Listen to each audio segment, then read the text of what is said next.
요한일서 3장 19절에서 21절에 있는 말씀을 우리 다 같이 합독하시겠습니다. 이로써 우리가 진리에 속한 줄 알고 또 우리 마음을 주 앞에서 굳세게 하리니 이는 우리 마음이 혹 우리를 책망할 일이 있어도 하나님은 우리 마음보다 크시고 모든 것을 아시기 때문이라.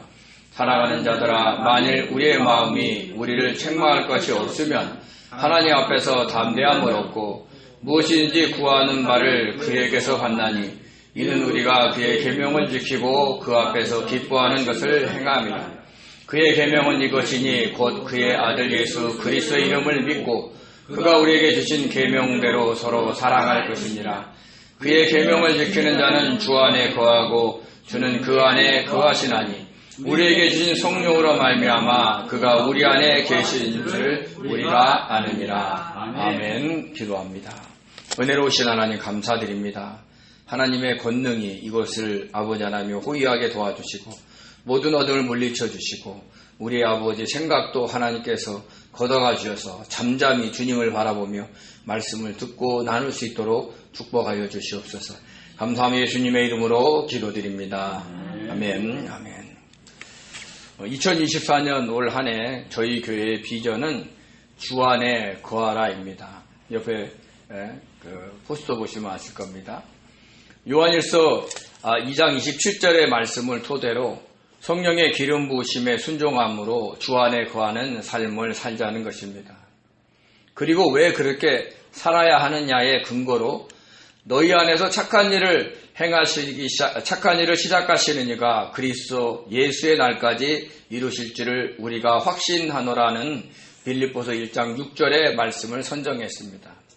여기서 착한 일은 이 세상의 기준에서의 착한 일이 아니라 하나님의 뜻을 이루는 것을 의미합니다. 즉 우리 안에서 성령 하나님이 성부 하나님의 뜻대로 살도록 역사하기를 시작하셨고 그것을 그리스도 예수의 날까지 이루신다라는 말씀입니다. 지금도 주님께서 성령 하나님께서 우리에게 그렇게 역사하고 계신다는 걸 믿으시기 바랍니다. 주님이 재림하시는 그날까지 아니면 우리가 이 땅에서 죽는 그날까지 성령님께서 이루어 가신다라는 말씀입니다. 시작하다의 에나루코마이는요, 시작하다, 지배하다, 다스리다라는 뜻이 있습니다.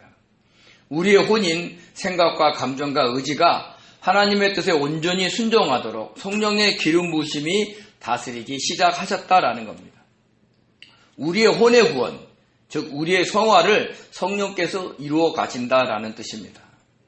그러므로 저와 여러분들은 어떤 일을 하든 항상 주님을 바라보고 주님을 깊이 생각하면서 성령의 도우심을 구하는 삶을 살아야 합니다.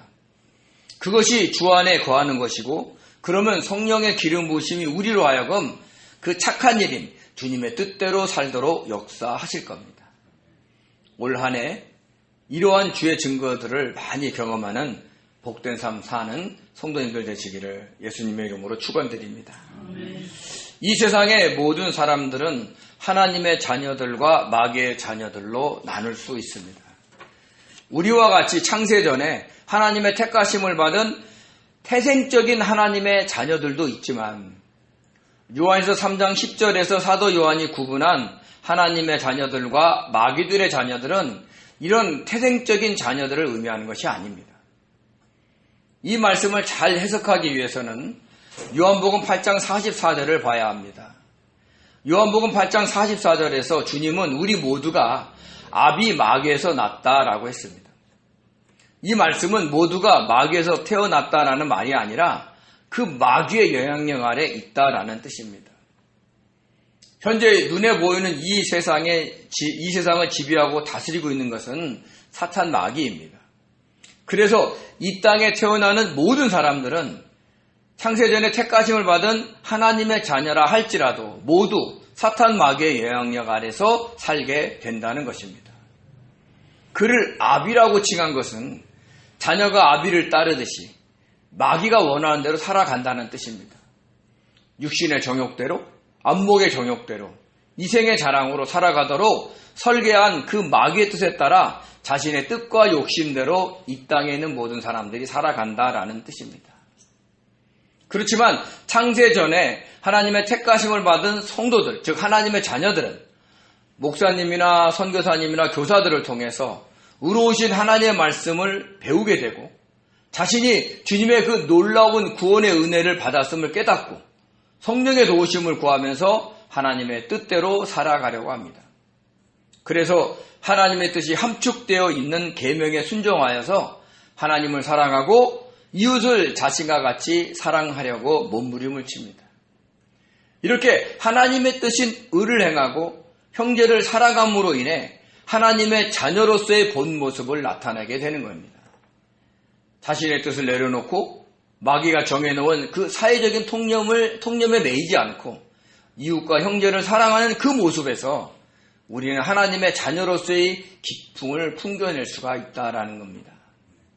안타까운 것은 교회 다니는 성도님들 중에서 많은 분들이 마귀의 자녀와 같은 삶을 산다는 겁니다. 주님의 뜻대로 사는 것이 무엇인지, 자기의 뜻과 욕심대로 사는 것이 무엇인지 정확하게 알지 못하고 신앙생활하는 성도님들이 많습니다. 교만한 마음을 가지고 있으면서도 교회만 잘 다니면 되는 줄 압니다. 자신의 성질을 자제하지 못해 욕하거나 자신의 자존심과 심경을 건드린 사람들에게 보복하는 말과 행동을 해도 교회만 잘 다니면 되는 줄 압니다. 또 교회 내에서 헌금을 많이 하고 봉사를 잘하면 자기 뜻대로 교회를 움직여도 되는 줄 압니다. 자기를 부인하고 자기 뜻과 욕심을 내려놓지 않아도 교회만 잘 나오면 되는 줄 압니다. 이런 행동은 하나님의 자녀로서가 아닌 마귀의 자녀로서의 기쁨을 풍기는 것이고 자기의 혼의 구원인 성화에 대해서는 전혀 관심이 없는 성도들이 하는 행동인 것입니다. 실제적으로 많은 성도님들에게 성도님은 당신의 성화에 얼마나 관심이 있습니까? 라고 물어보면 별 관심이 없어요. 예수님을 믿고 이 땅에 잘 살면 돼요. 그것을 원하는 분이 생각보다 많습니다. 그러나 성도인 우리에게 주어진 사명 중에 하나는 주님을 믿는 순간 우리 마음속에 펼쳐져 있는 그 시온의 대로를 향해 달려가야 한다는 겁니다. 그 길이 바로 성화의 길입니다. 자기를 부인하고 주님을 닮아가는 길입니다. 그러니까 주변에 그 길을 가라고 하나님께서 여러 어려움과 환난을 주는 거예요. 세상의 미련을 끊으라고, 사람에 대해서 기대를 끊으라고, 주님만 바라보고 주님이 원하시는 삶을 살아가라고, 자기의 뜻과 욕심을 내려놓고 저 하늘을 소망하며 달려가라고 하나님께서 그렇게 우리들을 환난과 어려움으로 또 실망과 좌절로 우리를 이끌어 가시는 거예요. 그럴 때 그것을 빨리 깨닫고 사람들에 대한 기대를 내려놓고 자기의 뜻을 내려놓고 주님이 원하시는 길을 달려가는 사람이 이 시온의 대로로 달려가는 사람이고 주님이 원하시는 푯대를 향해 달려가는 사람들입니다.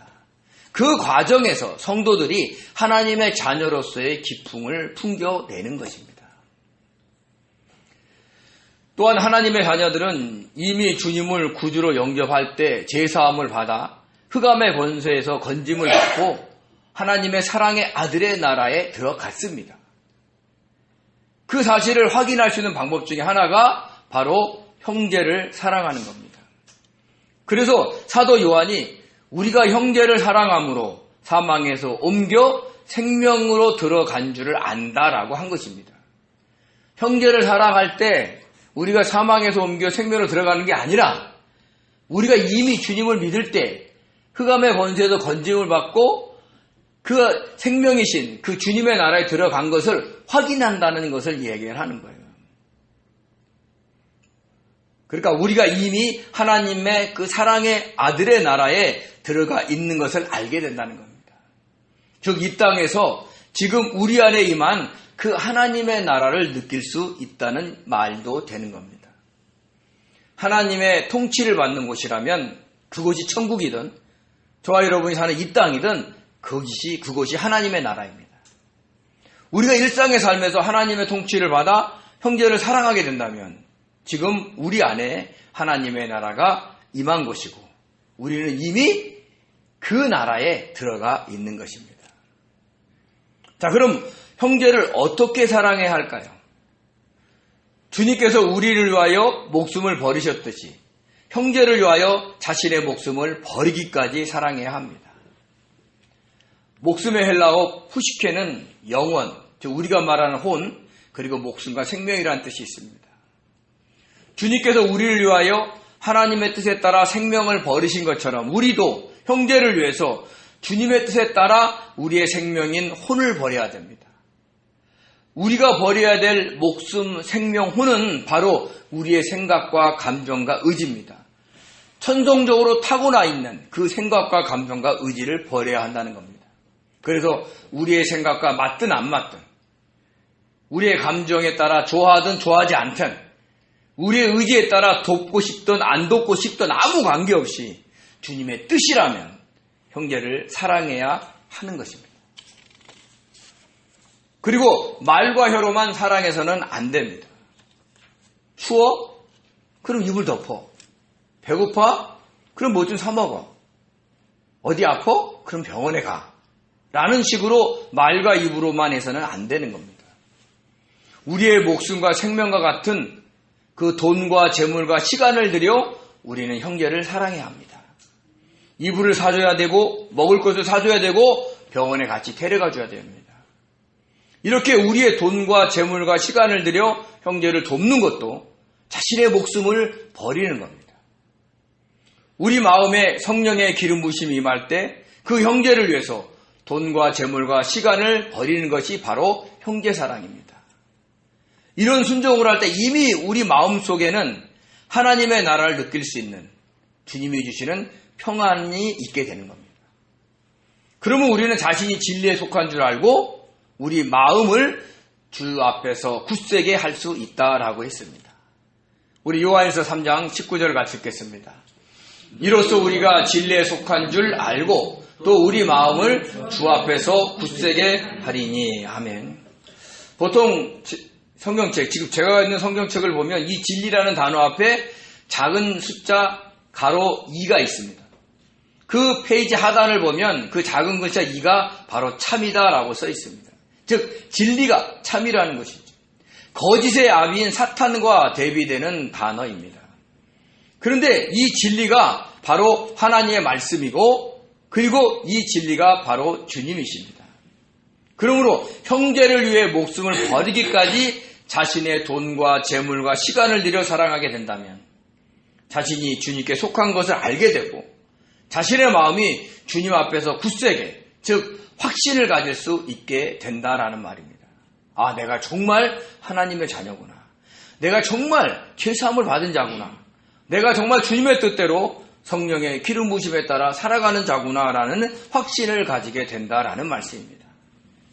여기서 내가 진리에 속한 줄 알고 또 우리 마음을 주 앞에서 굳세게 하리라는 그 단어, 즉 알고도 또 굳세게 하리라는 단어도 다 미래 능동태로 쓰였습니다.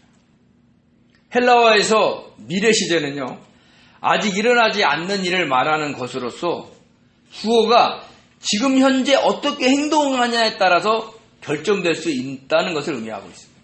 그러니까 다시 말해서 우리가 형제를 사랑하기 위해서 주님의 뜻을 묻고 성령의 도우심을 구한 후에 성령의 기름 부으심에 따라 형제를 사랑한다면 그때마다 우리가 진리에 속한 줄을 알게 되고 우리 마음을 주 앞에서 굳세게 확신을 가질 수 있게 된다라는 뜻입니다. 그렇게 되면 혹시 우리 마음이 우리를 책망할 일이 있게 되더라도 우리는 주 앞에서 확신을 가질 수 있게 됩니다. 이 말이 굉장히 중요합니다. 우리 요한일서 3장 20절 같이 읽겠습니다. 이는 우리 마음이 혹 우리를 책망할 일이 있어도 하나님은 우리 마음보다 크시고 모든 것을 아시기 때문이라. 아멘. 이 말씀을 잘 해석해야 됩니다. 우리 마음이 우리를 책망할 일이 있다라는 것은 무슨 뜻일까요? 사실 누구보다도 우리 마음이 우리가 어떤 동기로 형제를 사랑하는지를 잘 안다는 겁니다. 다른 사람은 모를 수 있어요. 근데 자신의 마음만 아는 그 무엇이 있다는 거예요. 형제를 무시하면서 마지못해 사랑하는지, 형제를 이용하기 위해 겉으로 사랑하는지, 자신의 이익을 위해서 사랑하고 있는지, 우리 마음을 그것을 잘 알고 그리고 우리를 책망할 수 있다는 거예요. 야, 너가 그래도 그런 마음을 갖고 목사냐? 너가 그런 마음 갖고 성도를 사랑한다고 얘기할 수 있냐? 이렇게 책망할 수 있다는 겁니다. 순수하게, 진실되게 형제를 사랑하지 못할 수 있다는 겁니다. 사실 우리가 얼마나 순수하게, 진실되게 형제를 사랑할 수 있을까요? 부모를 사랑할 수 있을까요? 자식을 사랑할 수 있을까요? 주님이 우리에게 하시듯, 그리고 부모가 자식에게 하듯 우리가 그렇게 할 수 있을까요? 주님은 몰라도 우리 몸의 육신의 부모도 자식을 향해서 순수하게 진실되게 사랑하지 못할 때도 있습니다. 그러니까 어렵다는 얘기를 하는 거예요. 그래도 겉으로라도 형제를 사랑한다면, 자기 마음으로 그런 책망을 받는다 할지라도 겉으로라도 형제를 사랑한다면 결국 그 형제에게 도움이 되는 것이기 때문에 주님께서 그것을 받으신다는 거예요. 왜? 주님은 우리 마음보다 크고 모든 것을 아시기 때문에 그래요. 그러니까 주님은 그럼 우리의 마음을 아신다는 얘기를 하는 겁니다. 아까워하는 것, 주기 싫은 것, 막 그런 마음을 안다는 거예요. 왜? 너희가 인간이니까. 그래도 형제를 사랑하라는 거예요. 그럼 하나님이 그것을 받으시겠다는 겁니다. 크다의 헬라어 메이조는요, 더 큰, 더 위대한이라는 뜻이 있고, 알다의 헬라어 기노스코는 알다, 이해하다라는 뜻이 있습니다. 비록 우리가 순수하게 진실되게 형제를 사랑함으로 말하고 행동하는 것이 아니라 할지라도, 그래서 우리 마음으로부터 스스로 책망을 받는다 할지라도, 그래도 주님은 형제를 사랑하는 말과 행동을 하라는 거예요. 그래서 그렇게 하면 주님이 그 넓고 크신 마음으로 이해해 주시겠다라는 겁니다. 왜 그러실까요? 우리가 사람임을 너무나도 잘 아시기 때문입니다. 다른 사람보다 자신을 더 사랑하는 존재라는 걸 너무나도 잘 아시기 때문입니다. 이 땅에서 자기의 이익과 명예와 자존심을 위해 살아가는 그 흙으로 만든 존재라는 것을 잘 아시기 때문입니다. 그러므로 어떤 마음과 동기에서 할지 몰라도 형제를 사랑하라는 겁니다. 형제를 위해서 무언가를 하라는 겁니다. 그러면 주님께서는 크고 넓은 마음으로 이해해 주시겠다는 겁니다. 저와 여러분들도 때론 믿기도 하고 싫어서, 그래서 하기 싫어서 형제를 사랑하지 않을 수 있습니다. 그렇다 할지라도 형제를 사랑하며 도와주라 라고 얘기를 하고 계시는 거예요. 그런데 여기서 우리가 주의해야 될 것은 자신의 능력 이상으로 도우면 절대로 안 됩니다. 그건 서로 망하는 길이 될 수 있기 때문입니다. 자신이 감당할 수 없는 범위에서, 자신이 감당할 수 있는 범위에서 도와야 하는 거예요. 그 도움의 대가를 바라지 않아야 하지만 그 대가가 없다 할지라도 자신이 살아갈 수 있는 데는 전혀 지장이 없을 상태에서 도와야 되는 거예요. 만약에 과도하게 돕다가 그 사람이 자기에게 어떤 반대적인 극부, 즉 반대적인 어떤 행동을 하지 않게 되면 오히려 형제를 사랑해서 도왔던 사람이 그 형제를 완전히 미워하고 증오하게 되고, 그리고 어디까지 갑니까? 평생 보지 않는 단계까지 가요.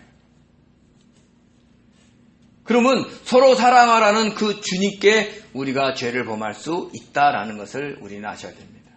그래서 감당할 수 있을 만큼 도와요. 빚을 내서 돕다 할지라도 감당할 수 있는 빚만 받으라는 거예요. 내가 저 사람을 500만 원을 돕고 싶어. 그래서 내가 대출을 받았어. 근데 그 사람이 이걸 안 갚아도 내가 갚을 수 있을 여유가 될 때 그렇게 하라는 거예요. 근데 만약에 내가 갚지 못했어. 그러면 그 500만 원에 대한 연체 이자가 나한테 붙고 계속 은행에서 독촉이 오면 자연스럽게 우리가 인간이기 때문에 누구를 향해 미워하는 마음이 가져요? 내가 빌려준 사람한테 미워하는 마음을 갖는 거죠. 그러면 그게 형제를 사랑하는 겁니까? 형제를 미워하는 겁니까? 미워하게 되는 거예요. 그렇게는 돕지 말라는 거예요. 감당할 수 있을 정도로. 그러나 우리 마음이 스스로 보아도 책망할 것이 없을 정도로 순수하고 진실되게 형제를 사랑하면서 돕는다면 그러면 또 어떻게 될까요? 그 첫째가 바로 우리가 하나님 앞에 담대함을 얻을 수 있다라는 겁니다. 우리 요한일서 3장 21절을 같이 읽겠습니다. 사랑하는 자들아, 만약 우리 마음이 우리를 책망할 것이 없으면 하나님 앞에서 담대함을 얻고, 그러니까 아까는 뭐예요? 우리 마음이 우리를 책망할 것이 있어도 형제 사랑을 하라는 거예요. 왜? 하나님이 이해하신다는 거죠. 크고 넓은 마음으로. 근데 만약에 우리 마음이 책망할 수 없을 정도로 순수하고 진실되게 살아간다면 어떤 일이 일어나겠냐는 거예요. 엄청나게 그냥 막 재물이 쏟아지고 막 명성을 얻고 그게 아니라 하나님 앞에서 담대함을 얻는다는 거예요. 이것이 큰 축복이라는 겁니다. 이 땅에 누가 하나님 앞에 담대함을 얻을 수 있겠습니까? 담대함의 팔레시아는요, 개방, 밝히 드러냄, 신뢰, 확신, 솔직이라는 뜻이 있습니다. 하나님 앞에서 밝히 드러내도 괜찮을 정도의 행동이 바로 자신의 마음이 책망할 것이 없는 상태에서 형제를 사랑하는 겁니다. 이렇게 하나님 앞에서 밝히 드러낼 수 있는 것이 영적으로 얼마나 큰 축복인지 우리는 알아야 하는 거예요. 왜냐하면 하나님께서 그런 자들을, 그런 우리의 모습을 기뻐하시기 때문입니다. 그래서 주님께서 십자가에 못 박혀 죽으시면서 그 성소와 지성소를 가로막고 있는 휘장을 위에서 아래로 찢으셨고, 우리로 하여금 언제든지 지성소에 있는 그 법궤 위에 속죄소 앞에 나와 죄를 고백할 수 있는 담력, 그 담대함을 허락하신 겁니다. 그러니까 너희들 하나님께 숨기지 말고 밝히 드러내서 회개하라라는 그 장소를 주는 거예요. 우리 히브리서 10장 19절 20절을 같이 읽겠습니다. 그러므로 형제들아, 우리가 예수의 피를 힘입어 성소에 들어갈 담력을 얻었나니 그 길은 우리를 위하여 휘장 가운데로 열어놓으신 새로운 살 길이요, 휘장은 곧 그의 육체니라. 아멘. 여기서 그 담력이 담대함이에요. 팔레시아. 우리가 잘나서 떳떳해서가 아닙니다. 주님이 십자가에서 흘리신 보혈로 인해 우리의 모든 죄가 사함을 받았기 때문에 이제부터는 담대하게 지성소로 들어가서 하나님 앞에 밝히 드러내놓고 일상의 삶에서 저지른 자신의 죄를 고백하고 죄 용서를 받으라라는 겁니다. 죄를 지어도 하나님 앞에 숨기지 말고 밝히 드러내면서 죄 용서를 구하는 것을 하나님이 기뻐하신다는 거예요. 주님, 저 이런 사람입니다. 주님, 나 정말 어떤 사람이 나에 대해서 힘들어서 나 정말 그 사람한테 그 사람을 위해서 욕구를 했습니다. 그 사람을 원망했습니다. 그 솔직한 모습으로 오라는 거예요. 그래서 우리가 우리 마음속에 있는 걸 자꾸 주님께 고백하라고 얘기를 하는 거예요. 주님, 어떤 사람이 지나가다가 나를 쳐다봤는데 째려보는 것 같아서 속이 상했습니다. 그럼 그냥 그대로 고백하는 거예요. 이렇게 하나님은 자기를 밝히 드러내는 걸 좋아해요. 숨기는 걸 좋아하지 않으신다는 것을 우리는 아셔야 되는 겁니다. 하나님은 용서하기를 원하는 부모가 자식이 자신의 잘못을 깨닫고 뉘우치고 돌아오기를 기다리는 것 그 이상으로 죄 용서를 구하는 우리를 지금도 기다리고 계십니다. 그래서 담대하게 지성소를 열어놓으신 거예요. 이렇게 하나님은 우리가 자신 앞에서 담대하게 나오는 걸 좋아하는 거예요. 죄의 용서를 구하든 형제를 순수하고 진실되게 사랑하든 말입니다. 근데 우리가 우리 마음에 책망할 것이 없을 정도로 그 형제를 진실하게 순수하게 사랑한다면 하나님 앞에 그렇게 밝게 드러내는 것이 얼마나 기쁘고 행복한 일이 되겠습니까? 그것을 하라 얘기를 하는 겁니다. 자, 그러면 둘째는 무엇이냐? 하나님께 무엇을 구하든지 다 받게 된다라고 이야기를 했습니다. 우리 요한 1서 3장 22절 23절 같이 읽겠습니다.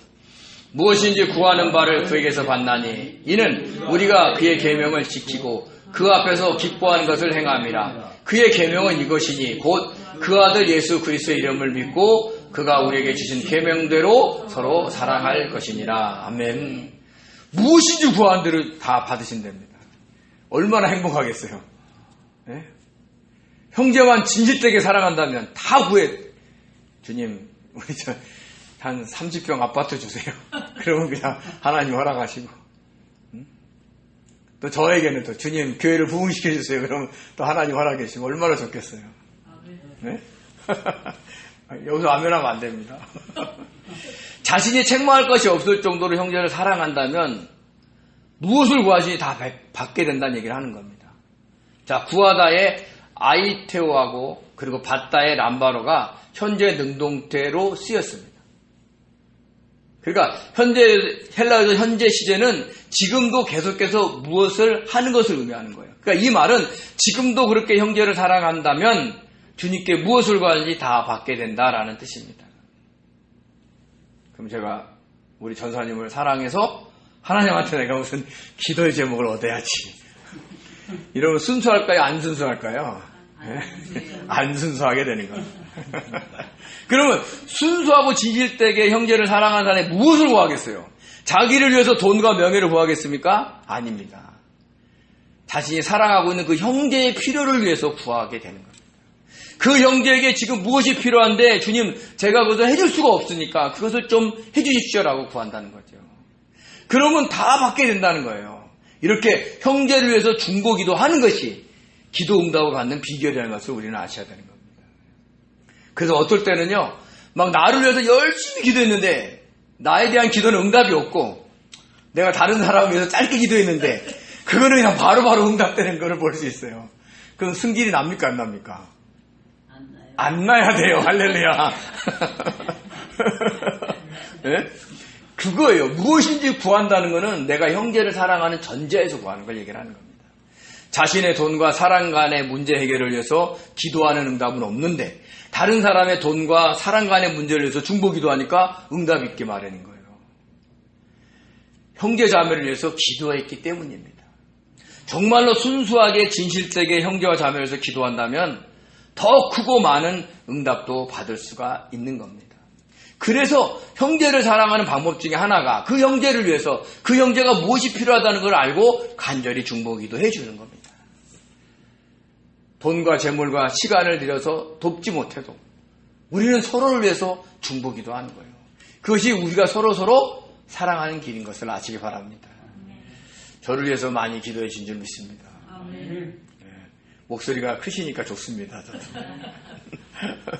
그러면서 사도 요한은 다시 한번 믿음과 행함을 강조했습니다. 무엇인지 구하는 것을 받게 되는데 그 이유가 우리가 하나님의 계명을 지키고 하나님 앞에서 하나님이 기뻐하시는 형제 사랑을 하기 때문이라는 겁니다. 그리고 그 하나님의 계명이 무엇이냐? 그 아들 예수 그리스도의 이름을 믿고 그가 우리에게 주신 계명대로 서로 사랑하는 것이라 라고 했습니다. 하나님의 아들이신 예수 그리스도의 이름을 믿는 것은 우리의 믿음을 강조하는 것이고 주님의 명령하신 계명대로 서로 사랑하는 것은 우리의 행함을 강조한 겁니다. 믿음과 행함은 분리되는 게 아니에요.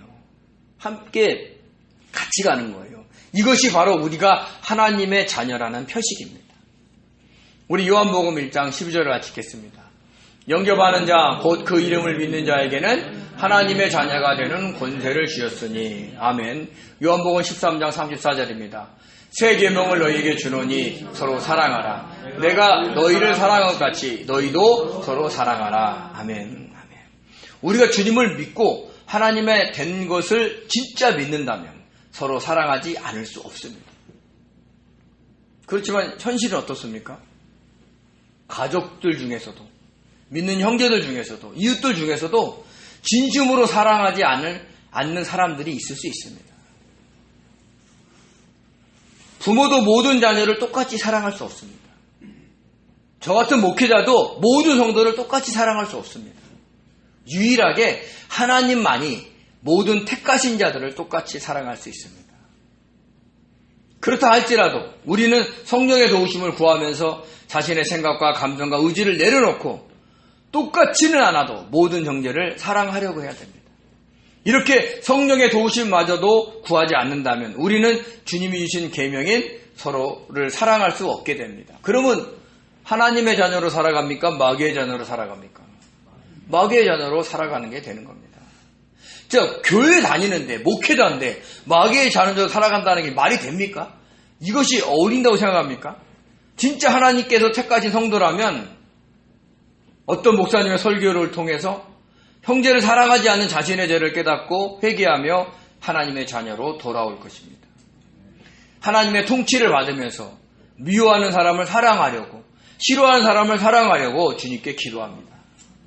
주님, 저는 가족의 누구를, 믿음의 형제 중에 누구를, 직장과 사업장에서 누구를 도저히 용서할 수 없습니다. 지금 미워하고 싫어하고 있습니다. 저를 불쌍히 여기셔서 그들을 사랑할 수 있게 역사하여 주옵소서라고 끊임없이 기도해야 돼요. 그렇게 주님께 고백하면 성령의 기름 부으심이 임하게 되고 그로 인해서 미워하고 싫어했던 마음이 사라지고 사랑할 수 있게 됩니다. 물론 시간이 걸리죠.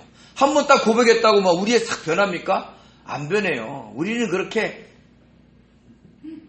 착하고 선한 사람들이 아닙니다.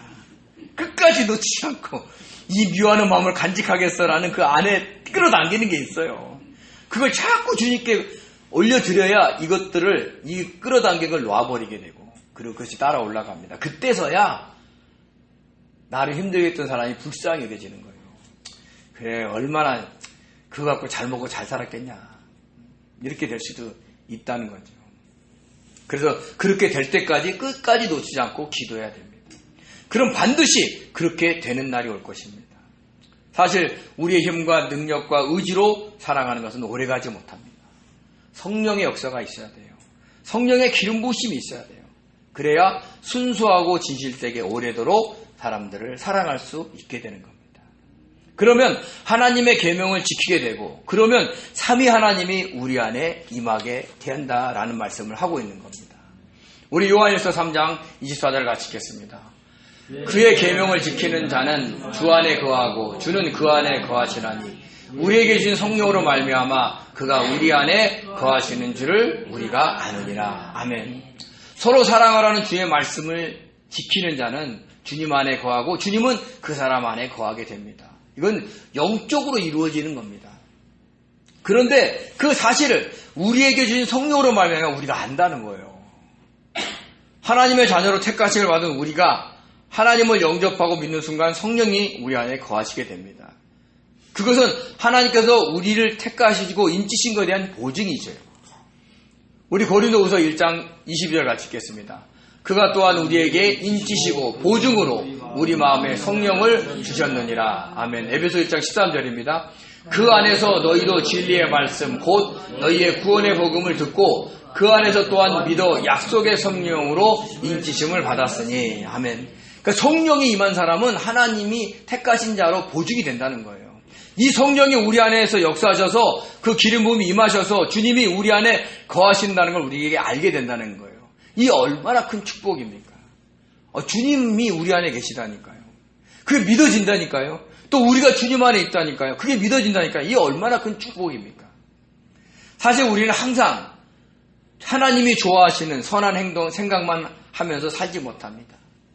보이면 보이는 대로, 보이지 않으면 안 보이는 대로 생각으로 죄를 짓고 살아갑니다. 누가 가지고 있는 것을 가지고 싶어하고 누구를 향해 음란하게 생각하기도 하고 누구를 미워하거나 증오하기도 합니다. 그런 우리 안에 거룩하신 주님께서 거하신다는 것입니다. 어떨 때요? 우리가 예수 그리스도의 이름을 믿고 형제를 사랑할 때마다 주님께서 우리 안에 거하신다는 것을 우리가 알게 된다는 거예요. 주님이 우리에게 거하시고 떠나십니까? 아니에요. 늘 계셔요. 근데 그걸 우리가 느낄 수가 없어요. 알지를 못하는 거예요. 근데 언제? 내가 예수 그리스도의 이름을 믿고 형제를 사랑할 때마다.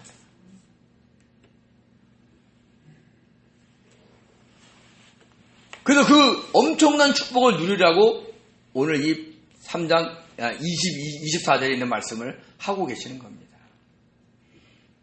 저와 여러분은 우리를 사랑하시고 우리를 십자가에 달려 죽으신 그 주님이 우리 안에 계신 것을 느끼고 계십니까? 네. 매 순간 느끼고 싶다면 그럼 형제를 사랑하십시오. 가족을 사랑하십시오. 그리고 서로 사랑하십시오.